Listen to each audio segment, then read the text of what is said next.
Langit di atas gubuknya adalah penjara. Tamannya adalah sihir kuno. Dan pria yang jatuh dari langit adalah kunci atau kehancurannya. Sebelum lanjut, jangan lupa subscribe, like, dan komen, hadir, untuk absennya. Langit di atas Bukit Angin adalah sebuah keajaiban yang ganjil. Bagi para penduduk desa di kaki bukit, yang jaraknya setengah hari perjalanan, langit itu adalah pertanda buruk, sebuah coretan kosmik yang menandakan bahwa bukit itu angker. Mereka menyebutnya luka di langit. Tapi bagi Mala, langit itu adalah temannya. Itu adalah kanvasnya. Pagi itu, langit bergolak dengan warna-warna yang mustahil. Gumpalan awan nila tebal bertabrakan dengan sapuan kuning mentega, menciptakan riak-riak berwarna magenta dan jingga yang menyala. Itu tampak seperti lukisan cat minyak yang belum kering, cair dan terus bergerak. Di bawah langit yang semarak inilah Mala menjalani hidupnya, di Gubuk Pelangi. Gubuk itu persis seperti namanya. Sebuah pondok kecil yang kokoh dengan atap genting berwarna biru tua, dinding putih bersih, dan beranda kayu sederhana. Letaknya di puncak bukit, dikelilingi oleh padang rumput yang dipenuhi bunga-bunga liar yang semarak, biru, merah muda, dan ungu, persis seperti yang terlukis di langit di atasnya. Mala bersenandung pelan. Keranjang bambu tersampir di lengannya. Ia berjongkok di antara hamparan bunga. Jari-jarinya yang ramping dengan ahli memetik apa yang tampak seperti rumput liar biasa. "Nah, kalian yang di sana," bisiknya pada sekelompok bunga biru kecil. "Jangan berebut sinar matahari dengan si merah jambu. Kalian tahu dia gampang layu kalau cemburu." Ia berbicara kepada tanamannya seolah-olah mereka adalah teman-teman lamanya. Dan memang, hanya merekalah temannya. Mala adalah seorang herbalis, seorang tabib, seperti neneknya dulu. Ia tidak ingat banyak tentang neneknya. Hanya ingatannya akan tangan yang hangat dan aroma ginseng kering. Neneknya lah yang meninggalkannya di gubuk ini, dengan satu pesan sederhana. "Jaga taman ini, maka taman ini akan menjagamu." Dan taman itu menjaganya. Ketika penduduk desa yang putus asa mendaki bukit, membawa anak yang demam atau orang tua yang batuk parah, Mala akan meracik ramuan dari tamannya. Ramuan itu selalu manjur. Mereka membayarnya dengan beras, garam, dan kain, tetapi tidak pernah tinggal lama. Mereka takut pada langit yang gila di atas kepala mereka. Mala tidak mengerti apa yang mereka takutkan. Baginya, langit itu adalah selimut. Ketika ia sedih, warnanya akan berubah menjadi biru kelam dan ungu pekat. Ketika ia senang, warna kuning dan merah muda akan meledak seperti kembang api. Hari ini, langit tampak gelisah, bergolak dengan cepat. "Kau sedang gugup, ya?" tanyanya sambil menengadah. "Sama. Aku merasa sesuatu akan terjadi hari ini." Ia berdiri dan memandang ke lembah. Angin bertiup kencang, sesuai dengan nama bukit itu, Bukit Angin, membawa aroma rumput basah dan ozon. Ia merasakan getaran aneh di telapak kakinya. Getaran yang bukan berasal dari bumi, melainkan dari langit itu sendiri. Awan-awan berputar lebih cepat, membentuk pusaran yang memusat tepat di atas gubuknya. Warna-warna itu menjadi begitu pekat hingga tampak seperti cat basah yang menetes. "Aneh," gumamnya. "Bahkan untukmu." Ia memeluk keranjangnya lebih erat dan memutuskan untuk masuk ke dalam. Sesuatu yang besar sedang menuju ke arahnya. Jauh di atas selubung awan berwarna-warni itu, di perbatasan antara alam fana dan alam langit, pertempuran berkecamuk. Pangeran Sagara, Jenderal Bintang Utara, terengah-engah. Darah emas menetes dari luka di pelindung dadanya yang terbuat dari cahaya bulan yang dipadatkan. Pedangnya, embun beku, bergetar. Bilahnya yang terbuat dari es spiritual murni mulai retak. Di hadapannya, sosok itu tertawa. Itu bukan manusia, bukan pula iblis biasa. Itu adalah siluman kekacauan. Makhluk yang ditenun dari energi murni kebencian durjana. Wujudnya seperti kabut hitam yang berdenyut, dengan mata merah membara di dalamnya. "Kau sendirian, Jenderal," desis makhluk itu. Suaranya seperti ribuan paku yang digaruk di atas batu. "Kaisar Langit tidak bisa melindungimu di sini. Selubung ini adalah wilayah tuan kami." "Diam." Sagara menerjang maju. Pedangnya menebas, melepaskan gelombang energi beku yang seharusnya bisa membekukan 100 roh gunung. Tapi kabut itu hanya terbelah dan menyatu kembali. Tugasmu sia-sia, pangeran, lanjut makhluk itu, mengabaikan serangan Sagara. Segel itu sudah retak. Tuan Durjana hanya tinggal menunggu waktu. Dan kau adalah penghalang terakhir. Sagara tahu makhluk itu benar. Misinya adalah untuk melindungi perbatasan ini, untuk menjaga agar energi kekacauan Durjana tidak merembes ke alam fana. Tapi selama berbulan-bulan, retakannya semakin besar. Dan kini, ia telah dijebak. Kau terlalu banyak bicara, kata Sagara dingin, memfokuskan seluruh sisa kekuatan spiritual di intinya. Ia mengangkat pedangnya tinggi-tinggi. Perisai bintang. Cahaya putih cemerlang meledak darinya, membentuk kubah pertahanan. Tapi itu adalah gertakan. Inti spiritualnya hampir habis. Siluman kekacauan itu tertawa lagi. Kau mengorbankan pertahananmu untuk serangan terakhir? Bodoh. Kabut hitam itu melesat maju, tidak dalam satu serangan, tetapi dalam ribuan sulur tajam. Mereka menembus perisai bintang yang melemah, menembus pelindung dada Sagara. Rasa sakit yang membakar menjalar di sekujur tubuhnya. Bukan rasa sakit fisik, tapi rasa sakit yang merusak inti spiritualnya. Energi kekacauan Durjana kini ada di dalam dirinya, meracuninya dari dalam. Tuan Durjana mengirim salam, bisik makhluk itu, saat sulur-sulurnya mulai menarik Sagara ke bawah, menuju celah di antara alam. Sagara memejamkan matanya, menolak untuk berteriak. Ia telah gagal. Ia merasakan dirinya ditarik melalui selubung alam, sebuah sensasi robekan yang mengerikan. Energi langitnya terkoyak darinya. Pelindung zirahnya hancur menjadi debu cahaya. Pedangnya larut menjadi air. Ia jatuh, tak berdaya, seorang dewa yang dilucuti. Di bawahnya, ia melihat pusaran warna yang gila, langit di atas bukit angin. Itu adalah pemandangan terakhirnya sebelum kegelapan menelannya. Di dalam gubuknya, malah tersentak kaget saat mendengar suara dentuman yang memekakan telinga. Suaranya seperti guntur dan logam yang saling bertabrakan, cukup keras hingga membuat cangkir teh di mejanya pecah. Bumi bergetar hebat. Di luar, langit yang tadinya bergolak kini menjadi tenang secara menakutkan. Warna-warni itu memudar menjadi biru senja yang datar. Malah menelan ludah. Rasa takutnya kini bercampur dengan rasa ingin tahu yang tak tertahankan.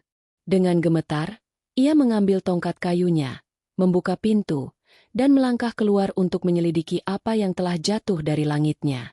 Ia tidak perlu berjalan jauh. Sekitar 100 langkah dari berandanya, di tepi padang bunga, ada kawah kecil yang berasap. Itu tidak besar, mungkin seukuran gerobak sapi, tapi tanahnya hangus hitam di tepinya. Malah mendekat dengan hati-hati, tongkatnya teracung ke depan. Di tengah kawah itu, terbaring sesosok tubuh. Itu adalah seorang pria. Malah membeku. Ia belum pernah melihat pria sedekat ini, selain para petani tua dari desa. Pria ini berbeda. Ia mengenakan jubah yang sobek-sobek, yang dulunya mungkin berwarna putih dan biru, tetapi sekarang hangus dan berlumuran darah. Wajahnya tertutup jelaga dan lumpur, tetapi bahkan di baliknya, malah bisa melihat rahang yang kokoh dan alis yang tebal. "Halo?" panggilnya pelan. Tidak ada jawaban. Rasa takutnya berganti dengan naluri penyembuhnya. Ia meluncur menuruni tepi kawah yang dangkal. Pria itu tidak sadarkan diri. Ada luka menganga yang mengerikan di sisi tubuhnya. Luka yang tampak hangus di tepinya, tetapi mengeluarkan darah merah pekat. "Dewa Langit," bisik Mala, menggunakan kata seruan yang sering didengar dari penduduk desa. Ia memeriksa denyut nadinya. Lemah, tapi ada. Mala menggigit bibirnya. Ia sendirian. Pria ini besar, jauh lebih besar darinya. Tapi ia tidak bisa membiarkannya mati di sini. Mengabaikan gemetarnya, ia menyampirkan salah satu lengan pria itu ke bahunya. Dengan erangan, ia menggunakan seluruh kekuatannya untuk menariknya berdiri. Perjalanan kembali ke gubuk adalah perjuangan yang berat. Pria itu adalah beban mati, dan malah hampir roboh beberapa kali. Tapi ia berhasil. Ia menyeret pria itu melintasi beranda dan menjatuhkannya ke satu-satunya tempat tidur yang ia miliki, tikar jerami sederhana di sudut ruangan. Selama 1 jam berikutnya, Mala bekerja dengan fokus yang tajam. Ia merebus air. Ia membuka jubah pria itu, memperlihatkan luka yang lebih parah dari yang ia kira. Itu bukan luka pedang. Itu tampak seperti sesuatu telah membakarnya dari dalam keluar. Anehnya, kulit di sekitar luka itu sedingin es. Ramuan biasanya tidak mempan. Ketika ia mencoba mengoleskan salep calendula standar, lukanya hanya mendesis dan asap hitam tipis keluar. Mala panik. Pria itu mulai menggigil hebat. Putus asa. Ia berlari ke tamannya. Ia mengabaikan ramuan biasa dan langsung menuju ke sudut tersembunyi di belakang gubuk, tempat bunga-bunga paling aneh tumbuh. Bunga-bunga ini bersinar samar dalam cahaya senja. Ia memetik 3 kelopak bunga berwarna biru es dan segenggam daun yang tampak seperti ditenun dari perak. Ini adalah ramuan rahasia-nya, yang tidak pernah ia tunjukkan kepada siapapun. Kembali di dalam, ia menumbuknya menjadi pasta. Saat ia mengoleskan pasta bercahaya itu ke luka pria itu, sesuatu yang ajaib terjadi. Asap hitam itu menjerit dan menghilang.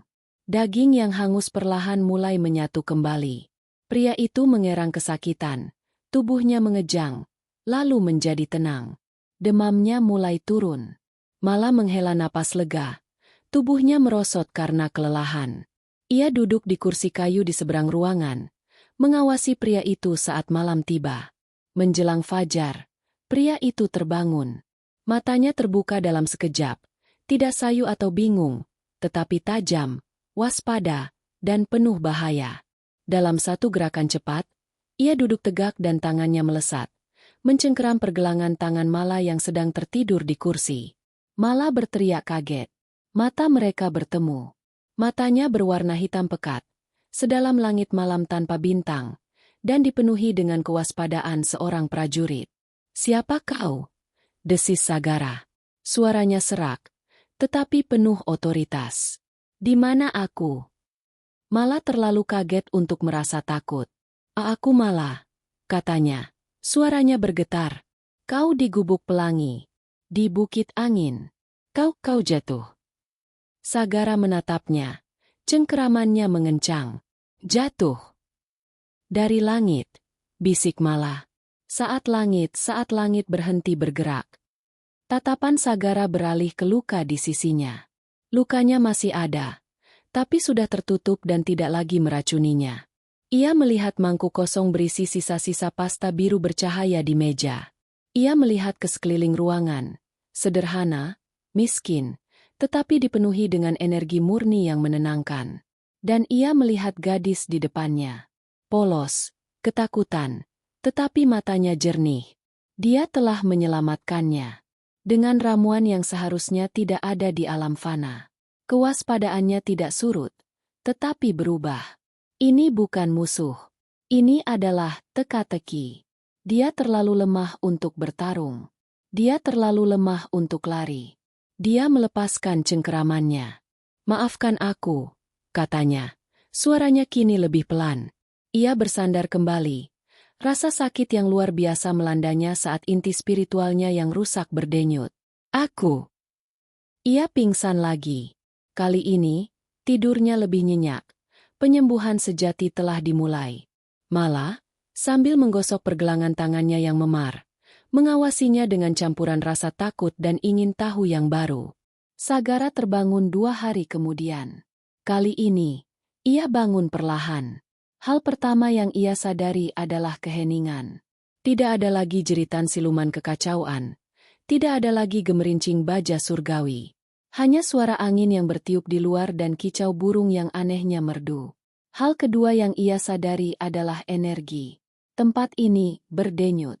Itu adalah energi murni, lebih murni daripada apapun yang pernah ia rasakan, bahkan di Istana Langit.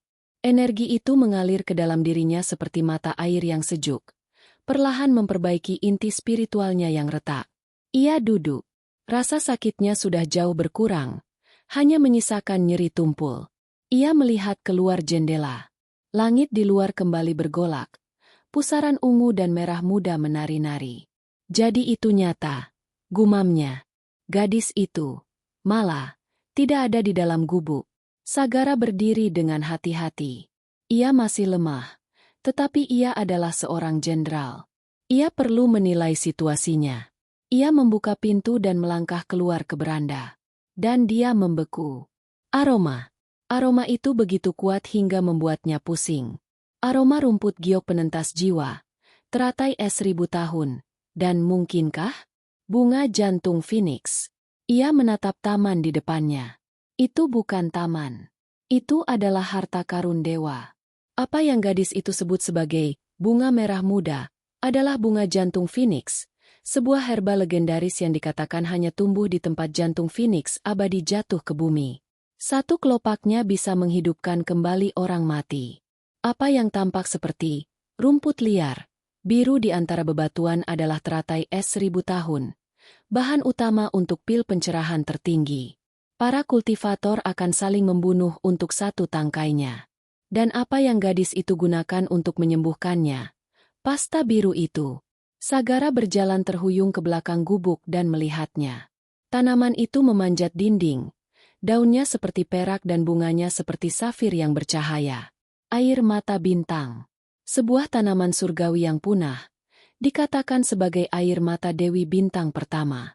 Itu adalah satu-satunya obat yang diketahui dapat menyembuhkan racun kekacauan Durjana. Pikiran Sagara berpacu. Bagaimana ini mungkin?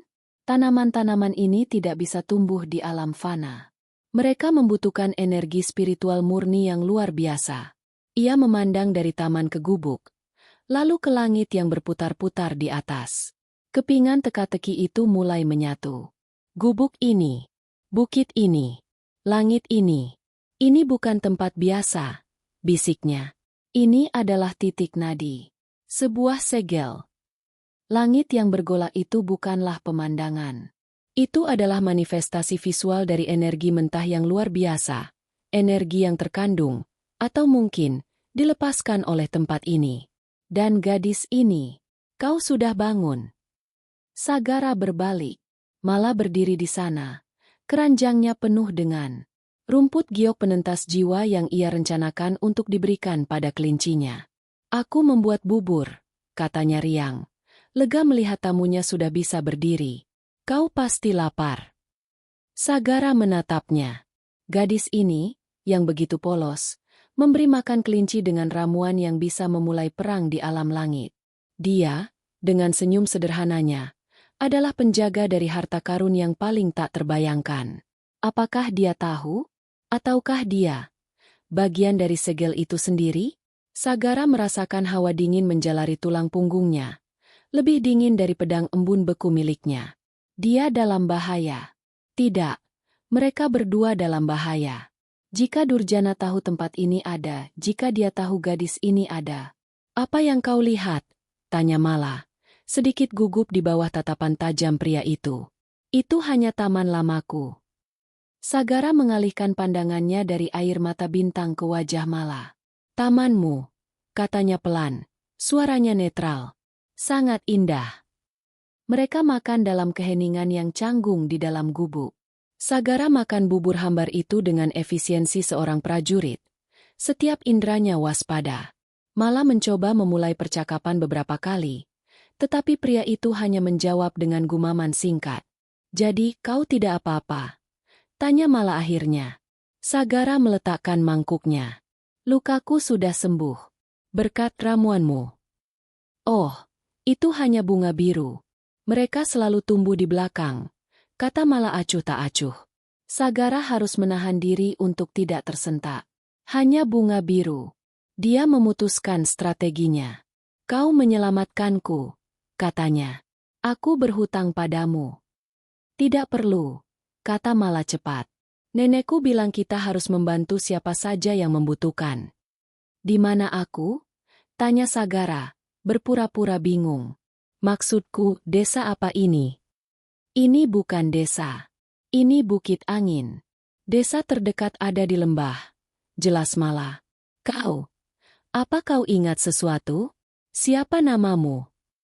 Inilah saatnya. Sagara tahu dia tidak bisa mengungkapkan identitasnya. Sebagai pangeran langit, kehadirannya di alam fana, terlebih dalam kondisi terluka dan di tempat yang sangat penting secara strategis ini, adalah bencana. Jika Antek Durjana menemukannya, mereka tidak hanya akan membunuhnya, mereka akan menemukan segel ini.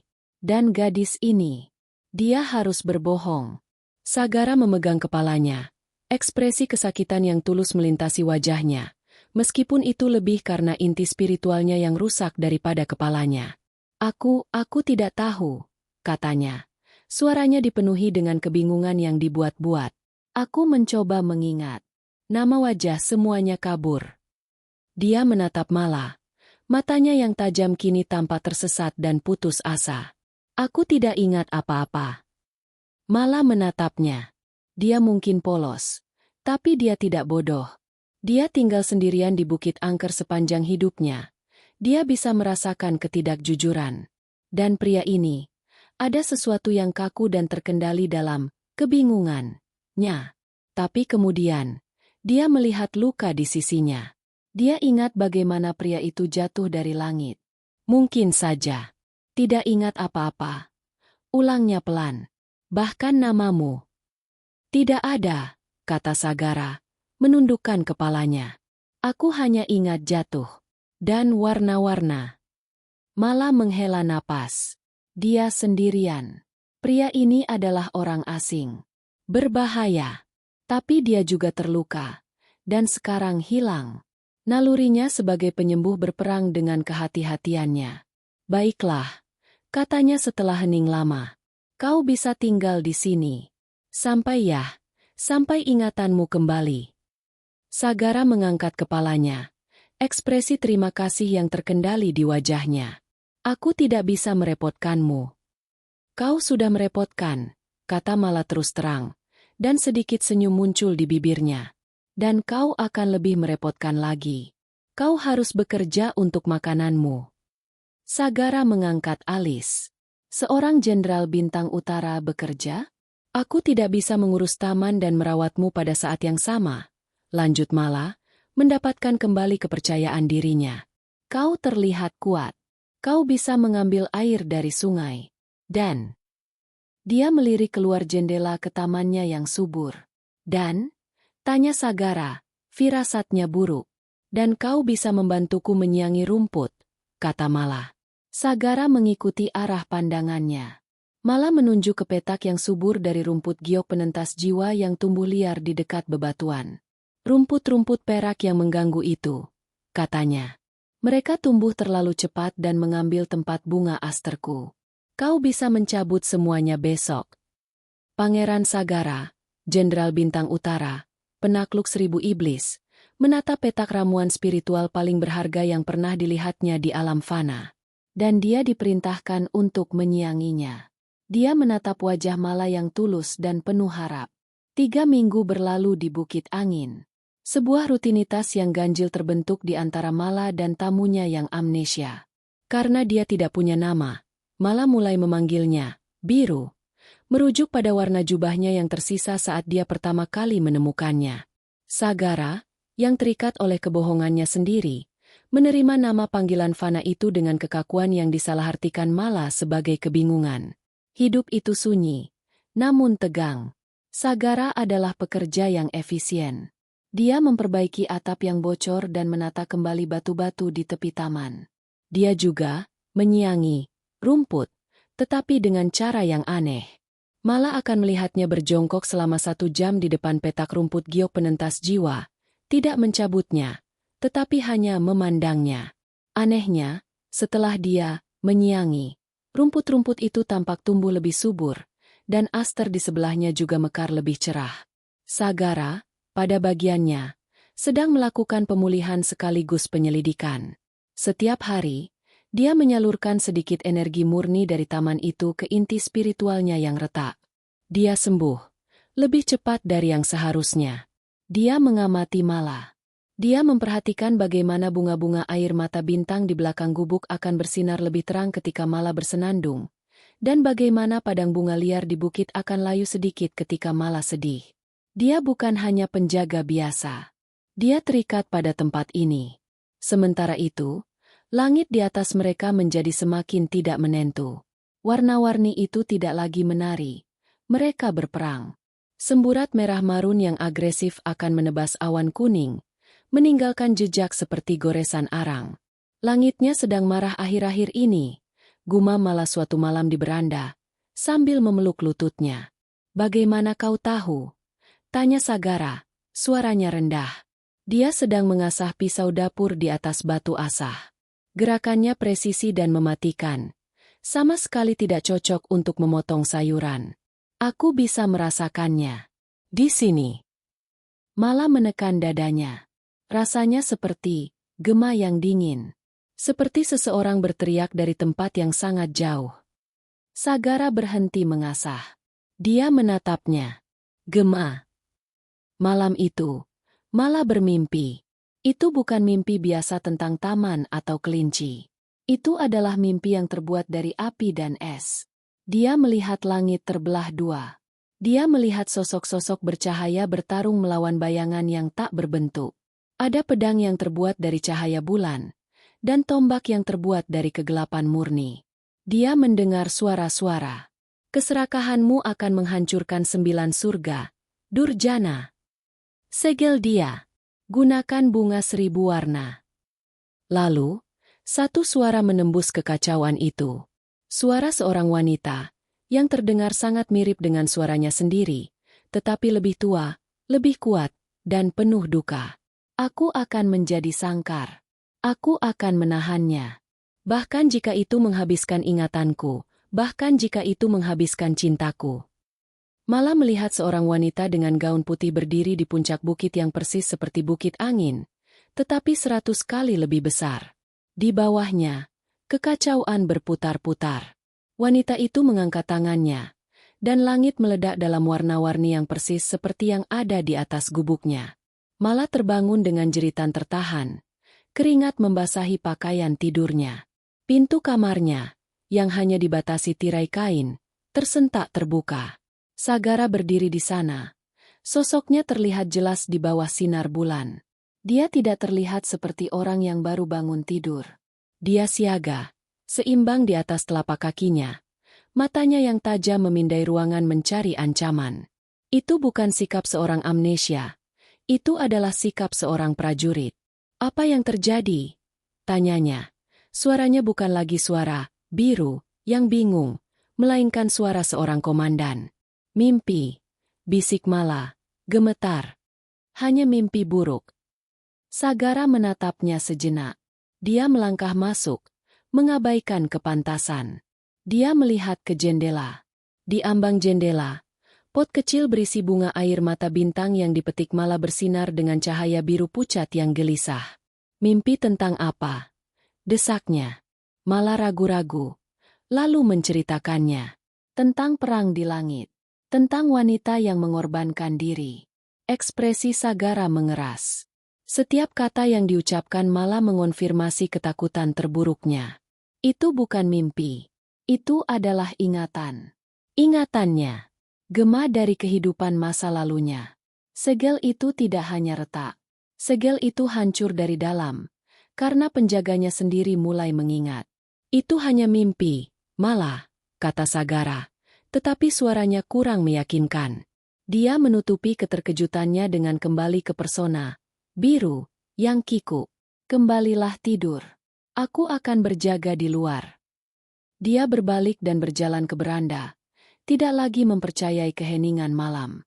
Dia tahu apa arti mimpi itu. Musuh mereka tidak lagi hanya mencarinya. Musuh mereka sekarang bisa merasakan segel itu sendiri.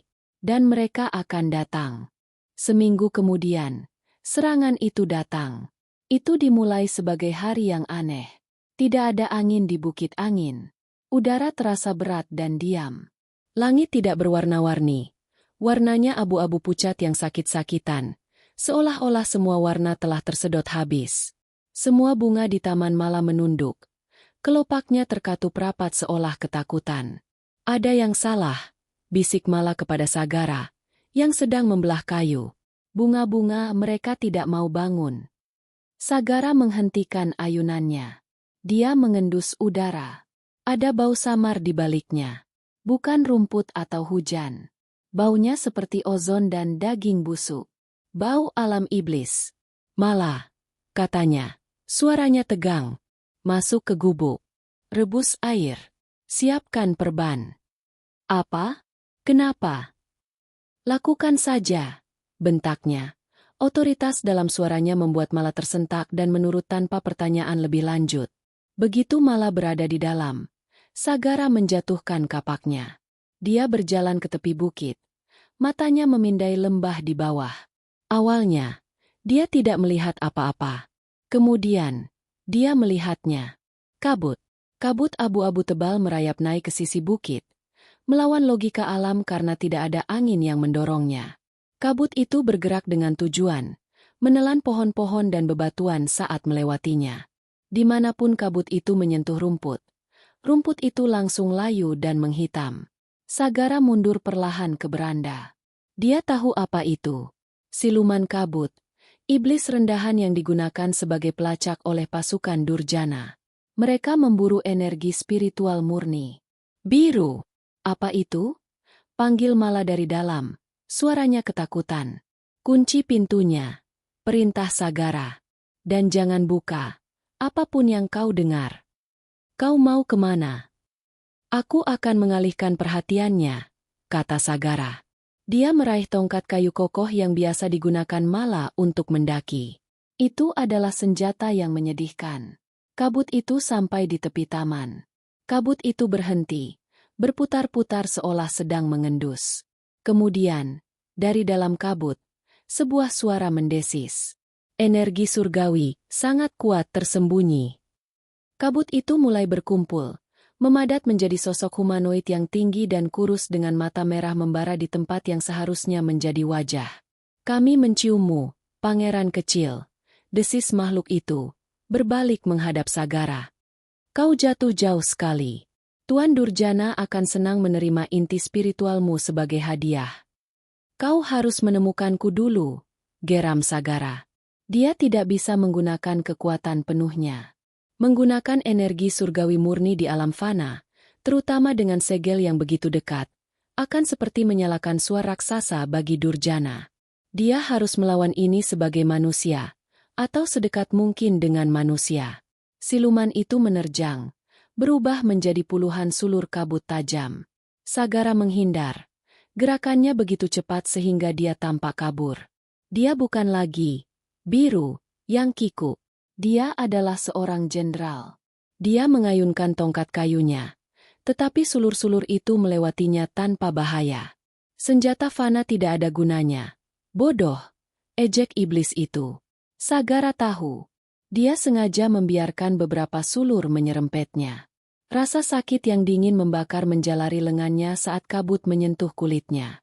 Di dalam gubuk, Mala menjerit ngeri saat melihatnya terluka. Siluman itu tertawa dan mengumpulkan dirinya untuk serangan membunuh, yakin akan kemenangannya. Sekarang, bisik Sagara. Saat iblis itu melesat ke arahnya, Sagara tidak menghindar. Dia menjatuhkan tongkat itu dan mengalirkan sedikit energi murninya, bukan keluar, tetapi ke dalam dirinya. Dia membiarkan sulur-sulur kabut itu menembus dadanya. Siluman itu membeku. Apa? Kau memburu energi surgawi, kata Sagara. Giginya terkatup menahan sakit. Ambillah. Dia melepaskan percikan terkonsentrasi dari inti spiritualnya yang telah pulih.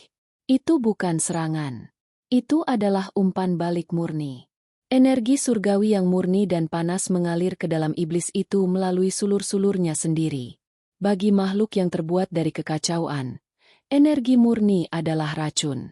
Siluman kabut itu menjerit. Jeritan melengking yang mengguncang fondasi gubuk. Mata merahnya melebar ngeri. Ia mencoba menarik diri, tetapi sudah terlambat. Cahaya putih menyilaukan meledak dari dalam sosok kabut itu. Makhluk itu menguap, terurai menjadi tidak lebih dari uap yang tidak berbahaya, hanya menyisakan bau belerang yang menyengat. Hening. Sagara terhuyung, berlutut. Dia berhasil. Dia mengalahkan iblis itu tanpa melepaskan serangan besar. Tapi itu ada harganya. Percikan energi yang dia lepaskan, meskipun terkendali, bersinar seperti bintang jatuh sesaat. Di suatu tempat yang jauh, di dalam kegelapan di antara alam, sesuatu telah melihatnya. Sesuatu telah mencatat lokasinya. Dia mendengar suara kunci dibuka. Mala berlari keluar. Wajahnya basah oleh air mata. Biru, kau terluka. Sagara mencoba berdiri, mencoba memasang kembali topeng amnesianya, tetapi sudah terlambat. Mala telah melihat semuanya. Kau. Bisik Mala, gemetar, menatapnya dengan campuran teror dan kekaguman. Kau bukan manusia biasa. Sagara tidak sempat menjawab. Guncangan dari pertempuran, teror melihat makhluk yang mustahil, ditambah dengan ketidakstabilan mimpinya, akhirnya menjadi terlalu berat bagi Mala. Energi di bukit angin berfluktuasi secara liar. Langit di atas mereka berkedip cepat, dari merah darah ke biru es ke hitam pekat, dalam hitungan detik. Mala, kata Sagara, melihat bunga-bunga di taman layu dan mekar berulang kali dengan cepat. Mata Mala terbelalak ngeri, tidak pada Sagara, tetapi pada langit. Itu menyakitkan, bisiknya. Dia mencengkeram kepalanya, dan matanya terpejam. Dia jatuh pingsan. Sagara bergerak lebih cepat daripada yang bisa dilihat mata manusia. Dia menangkap Mala sebelum dia menyentuh tanah, dengan mudah mengangkatnya, dan membawanya masuk ke dalam gubuk, menjauhi bau belerang. Dia membaringkannya di tempat tidurnya. Napasnya dangkal. Wajahnya pucat pasi. Mala, panggilnya, mengguncangnya dengan lembut. Bangun. Dia tidak merespons. Sagara mengumpat dalam bahasa surgawi kuno. Pertarungannya telah mengganggu keseimbangan segel. Dan karena Mala terikat pada segel, itu mengganggunya. Bodoh, gumamnya pada dirinya sendiri. Seharusnya aku membiarkan iblis itu mengambilku. Dia meletakkan 2 jari di pergelangan tangan Mala, mencoba merasakan aliran energinya. Dingin. Saat dia berkonsentrasi, sesuatu terjadi. Sesuatu yang menghentikan detak jantungnya yang fana. Di dahi Mala yang pucat, sebuah cahaya lembut mulai terbentuk. Itu dimulai sebagai titik emas kecil, lalu menyebar, mekar seperti bunga yang sedang merekah. Dalam hitungan detik, sebuah simbol rumit bersinar di kulitnya. Itu adalah tanda yang Sagara kenali dari manuskrip tertua di perpustakaan alam langit. Bunga teratai emas dengan 7 kelopak, dikelilingi oleh cincin pelindung. Segel penjaga asli. Dia tidak hanya terikat pada segel. Dia bukan hanya keturunan penjaga. Demi 9 surga, bisik Sagara. Tangannya gemetar saat dia mengulurkannya, tidak berani menyentuh. Dia adalah segel itu. Semuanya masuk akal. Gubuk pelangi, taman herba surgawi, langit yang berubah-ubah. Itu semua bukan penjara fisik. Itu adalah manifestasi fisik dari kekuatan di dalam dirinya. Taman itu adalah energi kehidupannya. Dan langit-langit adalah keadaan emosi dan ingatannya. Ketika dia bermimpi, segel itu bocor. Ketika dia takut, taman itu layu. Dan pria yang jatuh dari langit, terluka oleh musuh bebuyutan segel, kini tinggal di gubuknya, memakan makanannya, dan baru saja memicu suar surgawi di halaman depannya. Kenyataan menghantam Sagara dengan kekuatan yang lebih besar daripada siluman kabut. Misinya bukan untuk menemukan bunga 1000 warna. Misinya selalu untuk menemukannya. Gadis ini, dan bunga legendaris itu tidak akan ditemukan di taman. Itu akan mekar darinya, pada saat yang tepat. Dia menatap wajah Mala yang damai namun bercahaya. Tanggung jawab atas situasi itu membebani dirinya. Dia datang ke sini untuk melindungi perbatasan, dan sebaliknya, dia telah menempatkan inti dari perbatasan itu dalam bahaya terbesar. Cahaya di dahi Mala perlahan memudar saat napasnya kembali normal. Sagara menarik tangannya. Kebohongan amnesianya kini terasa seperti penghinaan. Dia tidak bisa lagi berpura-pura. Dia duduk di kursi kayu di samping tempat tidur, meletakkan tongkat kayu yang hangus itu, dan menunggu wanita yang memegang takdir alam langit dan alam fana di dahinya itu untuk bangun. Mala terbangun perlahan. Kepalanya terasa berat dan berdengung. Hal pertama yang dia sadari adalah keheningan. Tidak ada angin. Tidak ada jeritan iblis. Hanya suara napas yang stabil dan berirama. Dia membuka matanya. Sagara sedang duduk di kursi, mengawasinya. Wajahnya letih, dan topeng biru yang bingung telah hilang sepenuhnya. Yang tersisa adalah pria dengan mata kuno dan sedih. Bahunya memikul beban yang tak terlihat. Dia juga memperhatikan bahwa jubahnya di bahu telah sobek, memperlihatkan luka bakar yang ditinggalkan oleh kabut iblis itu. Kau melihatnya, kata Sagara. Itu bukan pertanyaan. Mala duduk perlahan. Aku melihatmu menghancurkannya. Dengan cahaya. Dia berhenti, lalu bertanya. Dan aku melihat tanda. Di kepalaku. Sebelum aku pingsan. Tidak. Kau melihat tanda itu dalam pikiranmu. Kau sudah pingsan. Sagara berbohong dengan lancar. Satu kebenaran pada satu waktu. Dia belum siap untuk menanggung beban itu. Siapa kau? Tanya Mala. Suaranya pelan tapi kuat. Dan apa makhluk itu? Sagara menghela napas panjang. Kebohongan itu sudah berakhir. Itu adalah kelegaan yang menyakitkan. Namaku Sagara. Katanya. Aku bukan dari dunia ini. Aku dari alam langit. Mala menatapnya, mencerna kata-kata itu. Anehnya, dia tidak terkejut. Setelah melihat langit menari setiap hari dan seorang pria jatuh darinya. Alam langit, tidak terdengar terlalu dibuat-buat. Kau seorang pangeran, bisiknya, mengingat gema dalam mimpinya. Sagara mengangguk tipis. Aku seorang jenderal. Bagian dari Garda Bintang. Aku diutus ke perbatasan alam fana untuk menyelidiki retakan energi. Retakan. Kekuatan gelap, jelas Sagara, memilih kata-katanya dengan hati-hati. Seorang jenderal yang jatuh bernama Durjana. Dia diusir dari alam langit ribuan tahun yang lalu dan telah mencoba untuk kembali sejak saat itu. Makhluk kabut itu adalah salah satu pelacaknya. Dia mencari kelemahan di perbatasan. Dan dia menemukanmu, kata Mala. Ya, aku dijebak. Pertarungan itu merusak inti spiritualku. Dia menunjuk ke sisi tubuhnya tempat luka aslinya berada. Dan aku jatuh. Dan kau berbohong padaku, kata Mala. Itu bukan tuduhan. Itu adalah pernyataan fakta yang dingin. Aku terluka dan lemah, kata Sagara. Musuhku ada di mana-mana. Aku tidak tahu siapa kau. Aku tidak tahu apakah gubuk ini adalah jebakan lain atau tempat perlindungan. Kebohongan adalah satu-satunya perisai yang kumiliki.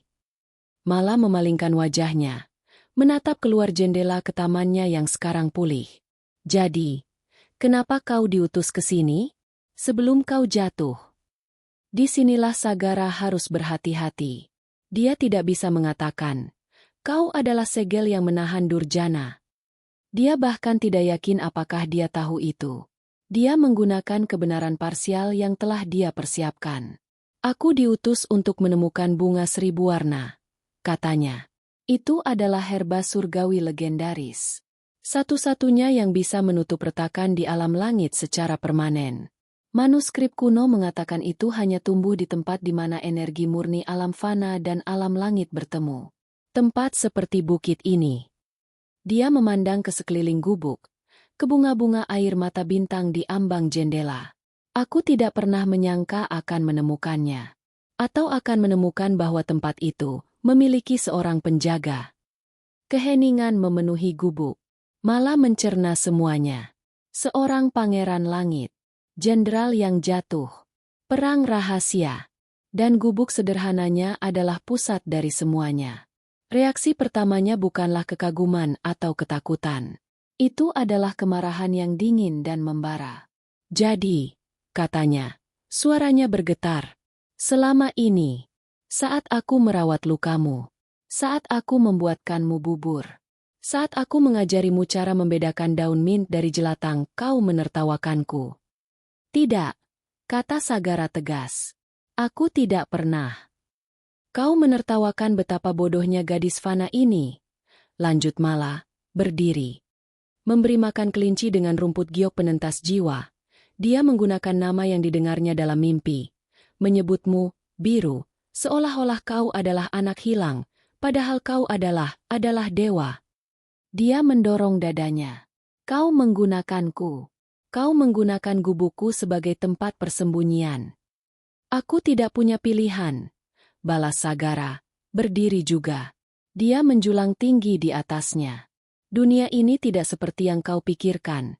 Malah, makhluk yang kau lihat itu baru permulaan. Jika Durjana tahu apa yang ada di bukit ini, makhluk itu datang karena kau, teriak Mala.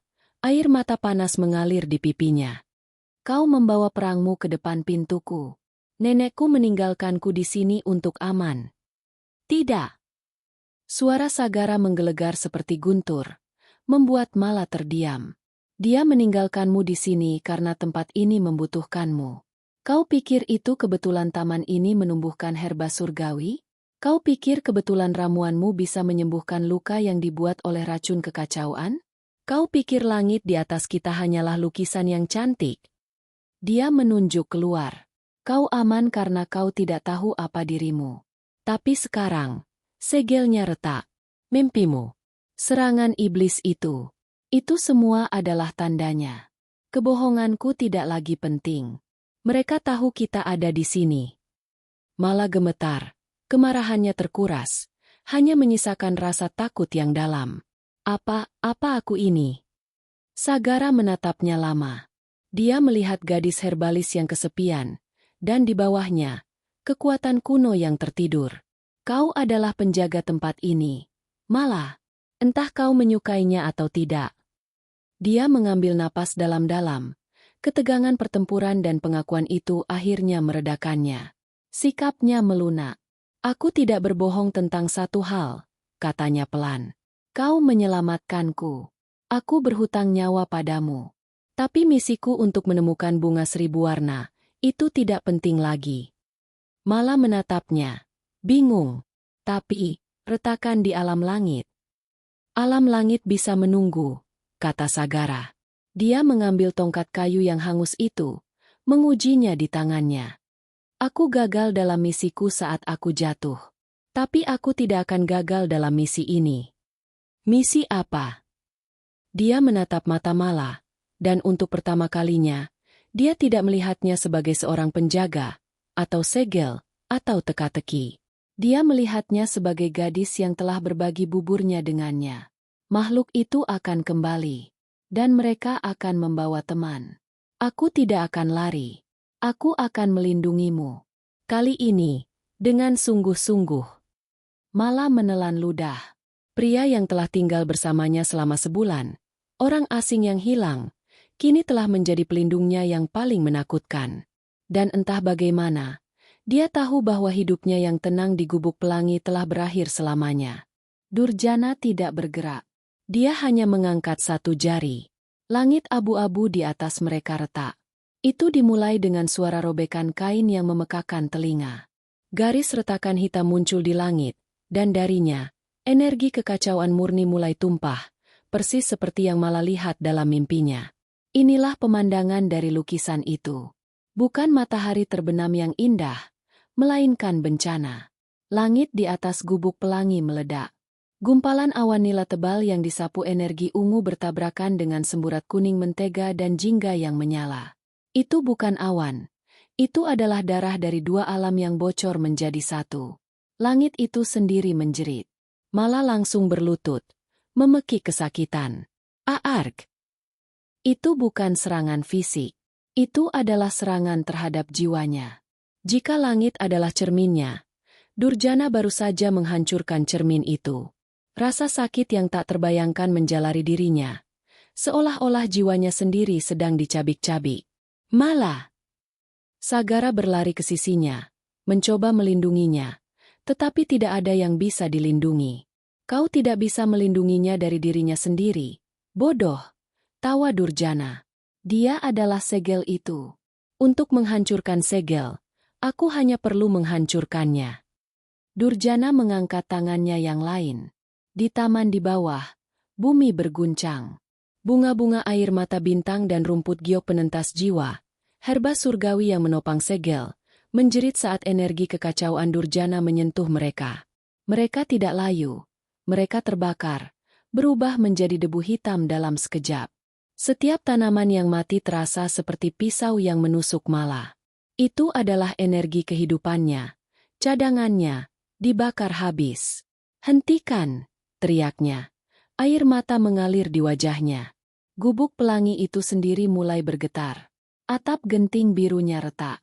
Dinding putihnya mulai menghitam, seolah-olah terserang penyakit purba. Sagara menyaksikan dengan ngeri. Dia terjebak. Jika dia menyerang Durjana, dia meninggalkan Mala tidak terlindungi dari serangan mental. Jika dia melindungi Mala, dia membiarkan Durjana menghancurkan segel sedikit demi sedikit. Durjana menikmati pemandangan itu. "Lihat, Sagara, ribuan tahun aku bermimpi untuk menghancurkan penjara ini. Dan yang diperlukan hanyalah seorang gadis kecil yang ketakutan." Dia mengumpulkan energi gelap di tangannya, sebuah bola kegelapan pekat yang berdenyut. Dan sekarang, untuk serangan terakhir. Dia mengarahkan bola itu bukan ke Sagara, tapi ke gubuk, jantung simbolis dari segel itu. Sagara tahu dia tidak punya pilihan. Mempertahankan diri sudah tidak mungkin. Dia harus menyerang. "Malah, apapun yang terjadi, tetap di belakangku," perintah Sagara. Dia melangkah maju, menjauh dari Mala. Dia memejamkan mata, memfokuskan setiap ons energi yang tersisa di inti spiritualnya yang retak. Dia mengabaikan rasa sakitnya, mengabaikan keretakannya. "Kau mencari pangeran langit, Durjana?" kata Sagara. Suaranya bergema dengan kekuatan yang tiba-tiba. "Kau akan mendapatkannya." Dia membuka matanya. Matanya tidak lagi hitam. Matanya bersinar dengan cahaya bintang putih kebiruan. Cahaya meledak darinya. Jubah fana yang compang-camping itu terbakar habis, digantikan oleh zirah perang surgawi yang terbuat dari cahaya bulan yang dipadatkan dan baja bintang. Zirah bintang utara. Zirah itu tidak lengkap. Ada retakan di pelindung dada tempat inti spiritualnya rusak, tapi itu sudah cukup. Di tangannya, udara mengembun dan membeku. Pedang yang telah larut saat dia jatuh, embun beku, terbentuk kembali. Bilahnya ramping, tembus cahaya, dan memancarkan aura dingin yang membekukan rumput di bawah kakinya. Ini adalah wujud aslinya.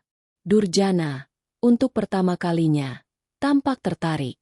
Akhirnya, desisnya, seekor lawan yang layak. Bola kegelapan di tangan Durjana berubah menjadi tombak hitam panjang, tombak kekacauan. Keduanya melesat. Pertemuan mereka adalah tabrakan antara malam tanpa akhir dan fajar yang membeku. Suara dentingan pedang mereka tidak terdengar seperti logam, tetapi seperti guntur dan es yang pecah. Mereka bergerak dengan kecepatan yang tidak bisa diikuti mata fana Mala. Mereka ada di puncak bukit. Lalu sekejap kemudian mereka bertarung di udara, berlatar belakang langit yang robek. Sagara bertarung dengan presisi seorang jenderal. Setiap tebasan embun beku melepaskan gelombang es surgawi, mencoba membekukan kegelapan Durjana. Tapi Durjana adalah kekuatan alam. Dia bertarung dengan amarah mentah ribuan tahun. Tombak kekacauannya menghancurkan es Sagara. Setiap ayunan melepaskan energi korup yang membuat Sagara harus menghindar. "Kau lemah, Sagara," ejek Durjana. Saat tombaknya menyerempet bahu Sagara, membuat zirahnya berderak. "Intimu retak. Kau hanya bertarung dengan separuh kekuatan. Cukup untuk mengalahkan pengkhianat," balas Sagara. Dia menusuk ke depan. Bilah embun beku bersinar. Durjana menyambutnya dengan tombaknya. Energi murni dan energi kacau bertabrakan. Krak! Gelombang kejut yang dihasilkan melemparkan Mala ke tanah. Langit di atas mereka robek lebih jauh. Tapi pedang Sagaralah yang tidak tahan. Retakan menyebar di bilah es itu. Inti spiritualnya yang rusak tidak bisa menopang kekuatan senjatanya. Dengan raungan kemenangan, Durjana memutar tombaknya, menghancurkan embun beku menjadi serpihan cahaya. Dia kemudian menendang Sagara di dada, tepat di retakan zirahnya. Sagara terlempar ke belakang, Zirah cahayanya hancur. Dia jatuh ke tanah di depan Mala. Kembali ke wujud fananya yang berdarah, tidak bergerak. Sagara, jerit Mala. Satria pelindungmu telah jatuh, kata Durjana, berjalan perlahan ke arah Sagara yang terkapar. Dia mengangkat tombak kekacauannya untuk tusukan terakhir. Ini akhir darimu, pangeran. Melihat Sagara terbaring tak berdaya. Melihat pria yang berbohong padanya, melatihnya, dan kini sekarat untuknya. Sesuatu di dalam diri Mala pecah. Bukan karena rasa sakit. Bukan karena ketakutan. Itu adalah kemarahan. Kemarahan murni dan kuno. Tidak. Itu bukan suara Mala. Itu adalah suara gema. Suara ribuan wanita yang berbicara serempak. Namun berasal dari tenggorokannya. Durjana membeku. Tombaknya berhenti di udara. Dia berbalik perlahan. Mala berdiri. Tapi itu bukan lagi Mala. Cahaya keemasan menyilaukan meledak dari dahinya. Bukan simbol samar. Itu adalah teratai emas yang mekar sempurna, bersinar seperti matahari kecil. Rambutnya terangkat dari wajahnya, melayang seolah-olah dia berada di bawah air, dan matanya bersinar dengan kearifan ribuan tahun. Langit yang robek di atasnya berhenti bergejolak. Warna-warna yang kacau itu mulai berputar di sekelilingnya, menari mengikuti iramanya. Bunga-bunga yang terbakar di taman itu tumbuh kembali. Dalam sekejap, seluruh padang rumput di Bukit Angin meledak dengan kehidupan. Bukan bunga biasa, tapi bunga yang terbuat dari cahaya murni, biru, merah muda, dan ungu, persis seperti di lukisan itu, tetapi kini bersinar dengan kekuatan yang nyata. Banjir itu menghantamnya. Ingatan. Dia bukan Mala, si gadis herbalis. Dia adalah Nirmala, sang dewi bunga, penjaga abadi. Dia melihat perang pertama. Dia melihat Durjana, jenderal langit yang paling cemerlang, dirasuki oleh keserakahan akan kekuasaan, mencoba menyerap hati kekacauan. Dia melihat kekasihnya, jenderal bintang utara pertama, yang wajahnya sangat mirip dengan Sagara, gugur saat mencoba menghentikannya. Dan dia melihat dirinya sendiri, Nirmala, membuat pilihan. Dia tidak bisa menghancurkan Durjana. Dia terlalu kuat. Jadi dia melakukan satu-satunya hal yang dia bisa. Dia menarik inti esensi kekacauan Durjana ke dalam dirinya sendiri, mengubah jiwanya menjadi sangkar abadi. Dia mengorbankan keilahiannya, ingatannya, dan cintanya, menjadi segel fana yang akan bereinkarnasi tanpa akhir, selamanya terikat pada bukit ini, untuk menahan kegelapan. Gubuk pelangi adalah kenangan akan rumahnya. Taman adalah sisa-sisa energi kehidupannya. Dan Sagara. Sagara adalah gema dari cinta yang hilang, yang secara takdir tertarik kembali padanya. Mala, Nirmala, mengangkat tangannya. Durjana, katanya. Suaranya kini berlapis, kuno dan kuat. Penjara ini belum selesai denganmu. Vena-vena cahaya keemasan murni meletus dari tanah, melilit Durjana. Itu adalah energi kehidupan murni, penangkal kekacauannya. Dia berteriak saat cahaya itu membakar kulitnya. Kau, sergahnya, berjuang melawan ikatan itu. Nirmala, kau seharusnya sudah mati, terkunci. Aku ingat, kata Mala Nirmala sederhana. Dia menatap Sagara, yang kini sadar, menatapnya dengan campuran kekaguman dan kengerian. Durjana terlalu kuat. Bahkan dengan ingatan penuh Nirmala, dia hanya menahan esensinya. Dia tidak bisa menahan jenderal itu sendiri. Ikatan emas itu mulai retak di bawah kekuatan mentahnya. Kau hanya sangkar, Nirmala, raung Durjana. Kau tidak punya senjata. Kau mengorbankan segalanya hanya untuk menahanku. Kau tidak punya apa-apa lagi untuk mengalahkanku. Mala Nirmala menatap tangannya. Kau benar. Dia tahu apa yang harus dilakukan. Itu adalah kebenaran yang mengerikan. Bagian terakhir dari ingatan yang kembali. Ada satu cara untuk mengalahkannya secara permanen. Bukan untuk menyegelnya, tapi untuk memurnikannya. Perlahan, di atas telapak tangannya yang terentang, cahaya mulai berkumpul. Petal demi petal, Warna-warna dari langit yang kacau itu, nila, kuning, magenta, jingga, tertarik ke bawah, berputar, dan membentuk satu bunga yang sempurna. Bunga itu bersinar dengan 1000 warna yang mustahil. Bunga 1000 warna. Itu bukan tanaman. Itu adalah manifestasi dari jiwanya. Kekuatan segel yang terkonsentrasi. Sagara, yang terluka, merangkak ke arahnya. Mala itu indah. Bunga ini bisa memurnikan kekacauannya, kata Mala Nirmala. Suaranya melembut. Sisi malanya kembali saat menatap Sagara. Itu bisa mengakhiri perangnya selamanya. Lakukan, desak Sagara. Tapi itu belum lengkap, bisiknya. Dia menatapnya. Matanya kembali menjadi mata gadis herbalis yang ketakutan, dipenuhi air mata. Bunga ini adalah bejana. Untuk mengaktifkannya, ia membutuhkan katalis. Ia membutuhkan seluruh energi kehidupan dan inti spiritual dari penjaganya. Kengerian menyadarkan Sagara. Apa? Untuk menyelamatkan dunia, aku harus mekar untuk terakhir kalinya. Katanya, mengulangi takdir yang telah dia lihat. Aku harus mengorbankan diriku. Jiwaku akan hancur, tapi kekacauan Durjana akan dimurnikan bersamanya. Ini adalah pilihan itu. Takdirnya sebagai Nirmala adalah untuk berkorban. Tidak, teriak Sagara. Dia mencoba berdiri, tetapi jatuh kembali. Tidak, aku tidak akan membiarkanmu. Aku tidak bertarung sejauh ini hanya untuk melihatmu mati. Pasti ada cara lain. Tidak ada, kata Mala. Air mata emas mengalir di pipinya. Ini adalah takdirku.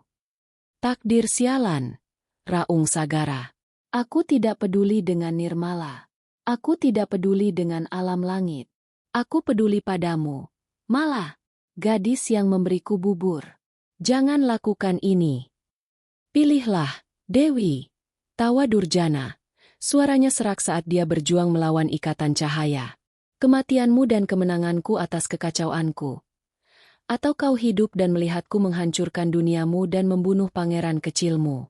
Apapun pilihanmu, aku menang. Mala berdiri di antara dua jenderal. Satu terikat oleh cahaya. Yang lain terkapar di tanah. Bunga 1000 warna berdenyut di tangannya, menuntut keputusan. Langit di atas mereka berputar, menunggu. Takdirnya atau hatinya. Waktu seakan berhenti. Di atas bukit angin, di bawah langit yang robek, 3 takdir bertemu. Di satu sisi, Durjana tertawa, terikat oleh cahaya keemasan yang mulai meredup. Di sisi lain, Sagara terkapar. Wujud fananya berdarah, matanya dipenuhi keputusasaan. Dan di tengah, Mala, Nirmala, berdiri, memegang bunga 1000 warna yang berdenyut di tangannya. Pilihan itu jelas. Takdirnya sebagai Nirmala adalah berkorban. Hatinya sebagai Mala adalah menolak. Aku tidak peduli dengan alam langit, teriak Sagara, mencoba merangkak. Mala, jangan. Mala menatapnya. Pria yang jatuh dari langit. Pria yang berbohong padanya. Pria yang melindunginya. Pria yang rela bertarung dalam wujud jenderal langit dengan inti spiritual yang retak. Hanya untuk memberinya waktu sepersekian detik. Dia melihat ke Durjana, yang masih mengejek mereka. Dia melihat ke langit yang kacau. Kau benar, Sagara, bisiknya. Air mata emas mengalir di pipinya. Ini bukan tentang alam langit. Ini tentang gubuk ini. Tentang taman ini. Tentang pagi yang damai. Itu semua layak diselamatkan. Dia menatap Sagara, dan untuk sesaat, kearifan kuno sang dewi lenyap, digantikan oleh senyuman sedih si gadis herbalis. Terima kasih sudah mengajariku bertarung. Mala, tidak. Dia berbalik dari Sagara dan mengangkat bunga 1000 warna tinggi-tinggi. Aku memilih takdirku. Serunya. Dia mulai menuangkan esensinya ke dalam bunga itu. Teratai emas di dahinya bersinar menyilaukan. Lalu suara retakan terdengar, seperti kaca yang pecah. Tubuhnya mulai berkedip, menjadi tembus cahaya. Bunga di tangannya mulai bersinar lebih terang, menyerap jiwanya. Melihatnya menghilang di depan matanya. Melihat pengorbanannya yang sia-sia karena Durjana akan bebas sebelum bunga itu mekar sempurna, adrenalin terakhir membanjiri Sagara. Tidak, geramnya. Dia tidak punya kekuatan untuk berdiri, jadi dia menerjang. Dia tidak menerjang Durjana. Dia menerjang Mala. Dengan sisa tenaga terakhirnya, dia menangkap pergelangan tangannya. Berhenti. Mala tersentak. Prosesnya terhenti. Sagara, apa yang kau? Kau salah, serunya. Suaranya serak. Kau adalah sangkar. Mala, kau menahan kekacauannya. Tapi bunga ini tidak membutuhkan sangkarnya. Bunga ini membutuhkan kunci untuk memurnikannya. Tidak ada kunci. Ada. Sagara menatap matanya. Matanya yang fana kini bersinar dengan cahaya terakhir dari bintang yang sekarat. Kekacauan tidak bisa dihancurkan oleh kehidupan. Itu harus dimurnikan oleh cahaya murni. Sebelum Mala bisa mengerti, Sagara melepaskan tangannya dan membanting telapak tangannya ke dadanya sendiri, tepat di atas retakan inti spiritualnya. Dia berteriak, bukan karena kesakitan, tapi karena pengerahan tenaga. Dia tidak mencoba menyembuhkan inti spiritualnya. Dia mencabutnya. Ini bukan takdirmu, raung Sagara. Saat bola cahaya putih kebiruan yang menyilaukan, seukuran kepalan tangan, ditarik keluar dari dadanya. Itu adalah esensinya, keabadiannya, kekuatannya sebagai Jenderal Bintang Utara. Ini adalah pilihanku. Dan dengan gerakan terakhir, dia membanting inti spiritual bintangnya yang murni ke dalam bunga seribu warna di tangan Mala. Reaksinya sangat dahsyat. Jika pengorbanan Mala adalah sumbu, pengorbanan Sagara adalah ledakannya. Gabungan dari segel, energi kehidupan murni Mala, dan kunci, energi cahaya murni Sagara, bertemu di dalam bunga itu. Bunga seribu warna meledak. Itu bukan lagi cahaya berwarna-warni. Itu adalah pilar cahaya putih murni yang menusuk langit. Begitu terang hingga membakar bayangan. Tawa Durjana tercekat di tenggorokannya. Ikatan emas di tubuhnya hancur. Tapi itu tidak masalah. Pilar cahaya itu menyelimutinya. Dia berteriak. Itu adalah jeritan yang belum pernah terdengar di 9 surga. Itu bukan jeritan kesakitan, tapi jeritan pelepasan. Cahaya putih itu membakar kegelapan dalam dirinya. Malu, kesombongan, kemarahan, ribuan tahun kebencian dan kegilaan yang dia serap dari hati kekacauan, semuanya terkupas dari esensinya. Zirah hitamnya hancur menjadi debu. Wajahnya yang tampan dan kejam memudar. Ketika cahaya itu surut, sosok Durjana telah lenyap. Yang tersisa hanyalah satu percikan cahaya kecil yang netral, jiwa yang telah dimurnikan, dilucuti dari semua kekacauannya. Percikan itu berdenyut sekali, lalu larut dengan damai, kembali ke siklus alam semesta. Dia tidak dibunuh. Dia tidak disegel. Dia telah selesai. Pilar cahaya itu tidak berhenti. Ia terus naik, menghantam langit yang robek. Seperti air murni yang membersihkan lukisan cat minyak yang kotor. Cahaya itu mencuci langit. Retakan hitam itu menutup. Gumpalan awan magenta, kuning mentega, dan nila yang kacau itu larut, terhapus. Untuk pertama kalinya dalam ingatannya, Mala melihat ke atas dan tidak melihat medan perang kosmik. Dia melihat langit biru, jernih, tak berujung, dan damai. Saat cahaya terakhir memudar, keheningan total menyelimuti bukit angin. Bunga seribu warna di tangan Mala hancur menjadi debu cahaya. Misinya selesai. Perang telah berakhir. Keheningan yang mengikuti terasa lebih keras daripada pertempuran. Mala berlutut, terengah-engah. Rasa sakit yang merobek-robek jiwanya telah hilang. Kekuatan Dewi, ingatan akan Nirmala, kebijaksanaan ribuan tahun semuanya surut, seperti air pasang yang meninggalkannya di pantai.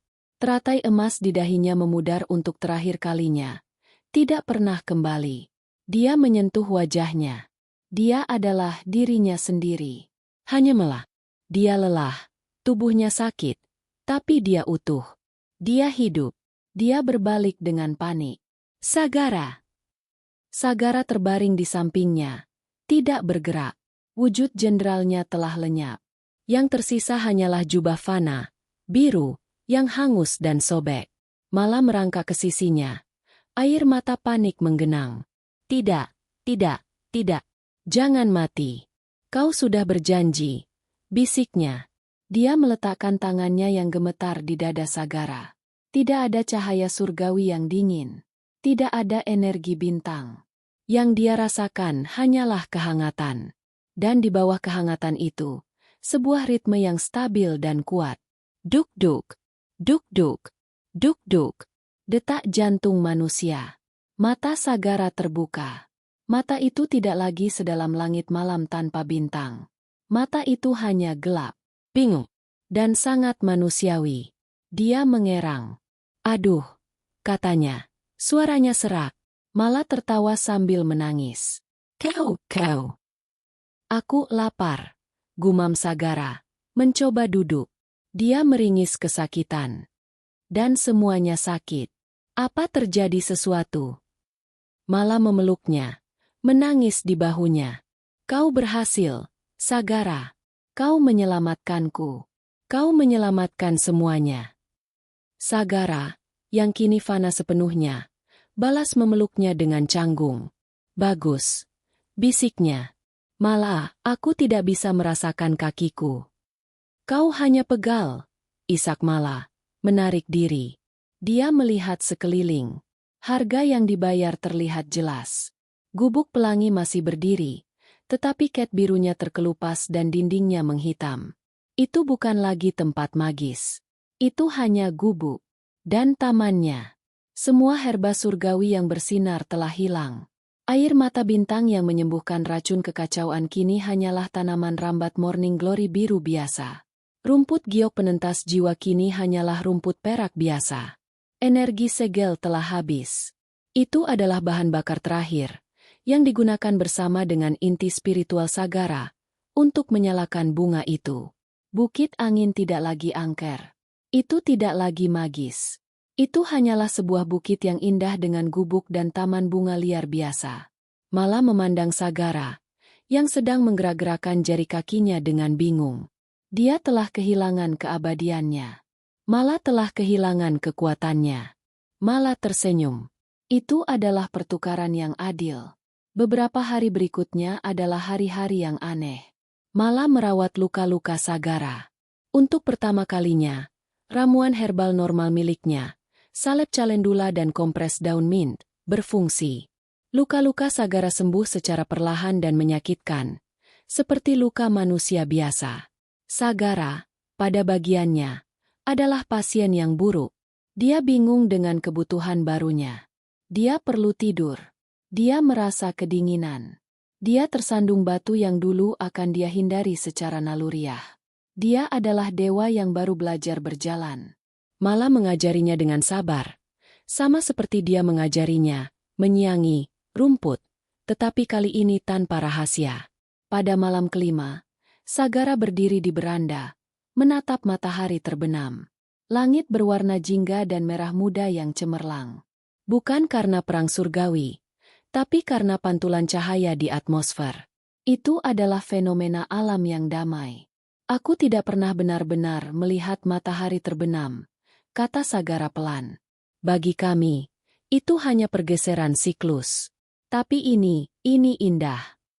Ya, kata Malah, berdiri di sampingnya, menyandarkan kepalanya di bahunya sejenak.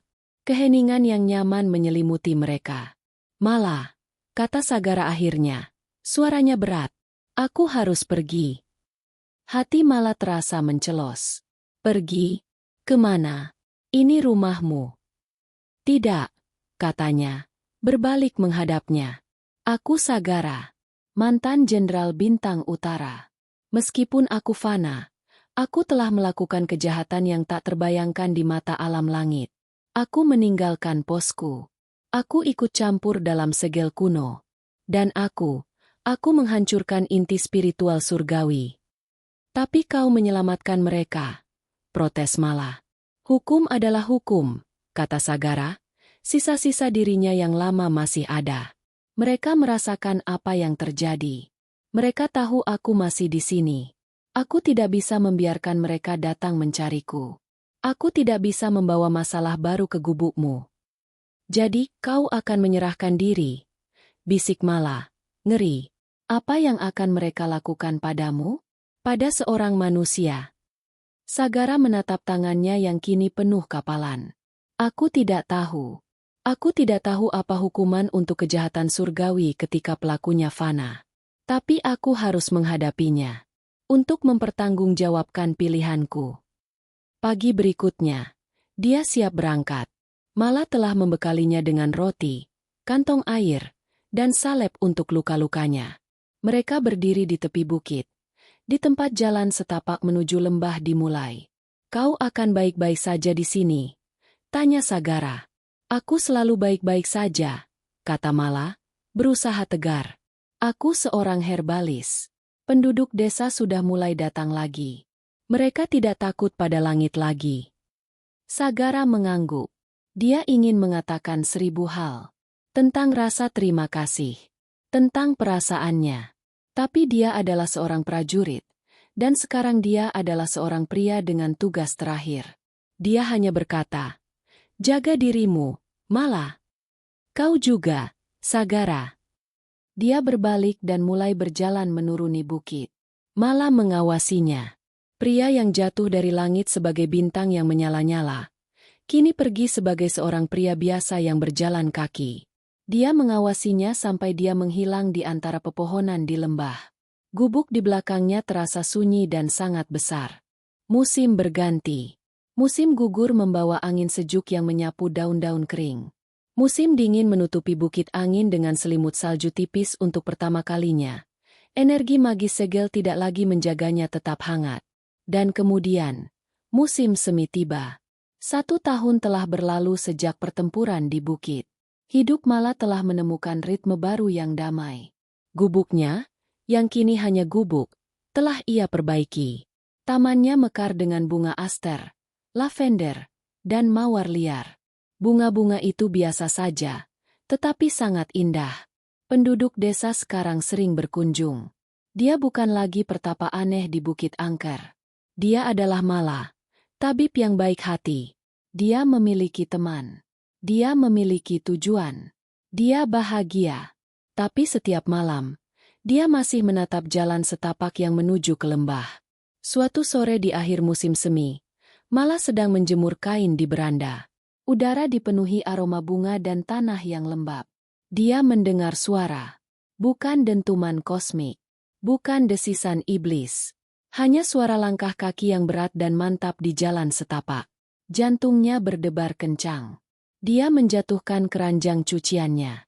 Seorang pria muncul dari batas pepohonan. Dia mengenakan jubah musafir sederhana, berwarna coklat pudar dan berdebu karena perjalanan panjang. Dia terlihat lebih tua dari yang diingat Mala. Ada kerutan kecil di sudut matanya, dan bekas luka tipis yang memudar di pipinya. Bekas luka fana yang tidak pernah benar-benar hilang. Dia berjalan ke puncak bukit dan berhenti beberapa langkah darinya. Terlihat sedikit kehabisan napas karena pendakian. Itu adalah Sagara. Mereka saling memandang dalam keheningan yang panjang. Hukumanmu, bisik Mala. Sagara mengangguk. Selesai, katanya. Suaranya serak. Mereka mengambil namaku. Mereka mengambil pangkatku. Mereka mengambil ingatanku tentang kehidupan di alam langit. Yang mereka berikan padaku adalah satu kehidupan ini. Sebagai manusia. Dia mengambil langkah lebih dekat. Aku tidak ingat bagaimana menjadi jenderal. Aku tidak ingat perang. Tapi, aku ingat sebuah bukit. Aku ingat langit berwarna-warni. Dan aku ingat seorang wanita yang memberiku bubur. Mala menutup mulutnya. Tawa dan isak tangis berebut keluar. Aku seorang musafir tanpa tujuan, lanjut Sagara, dengan senyum canggung yang mengingatkan Mala pada biru. Aku dengar ada seorang herbalis di atas bukit ini. Mereka bilang dia baik hati. Mungkin dia punya pekerjaan untuk seseorang yang kuat. Tapi sedikit pelupa. Mala tidak berjalan. Dia berlari. Dia menubruknya, dan Sagara, kini dengan keseimbangan manusia, terhuyung mundur selangkah sebelum memeluknya erat. Rasanya hangat. Engkau. Aku punya, kata Mala. Wajahnya terbenam di jubahnya. Aku punya. Tamanku sangat berantakan. Aku bisa menyiangi rumput, kata Sagara, membenamkan wajahnya di rambut Mala. Dia tidak lagi mengingat cintanya pada Nirmala sang dewi, atau tugasnya pada bunga seribu warna. Dia hanya tahu bahwa setelah setahun diadili dan mengembara tanpa ingatan, satu-satunya tempat di alam semesta yang terasa seperti rumah adalah gubuk sederhana di puncak bukit ini. Takdir mereka tidak lagi tertulis di bintang-bintang. Takdir itu tertulis di bumi yang mereka pijak, di taman biasa yang mereka rawat bersama. Tamat. Dan begitulah akhir dari kisah Gubuk Pelangi. Gimana menurut kalian ceritanya? Tentu saja. Aku tunggu pendapat kalian di kolom komentar. Kalau harus pilih, kalian lebih suka adegan yang mana? Saat Sagara mengorbankan inti spiritualnya demi Mala, atau saat dia kembali ke gubuk sebagai manusia biasa? Jawab di bawah ya.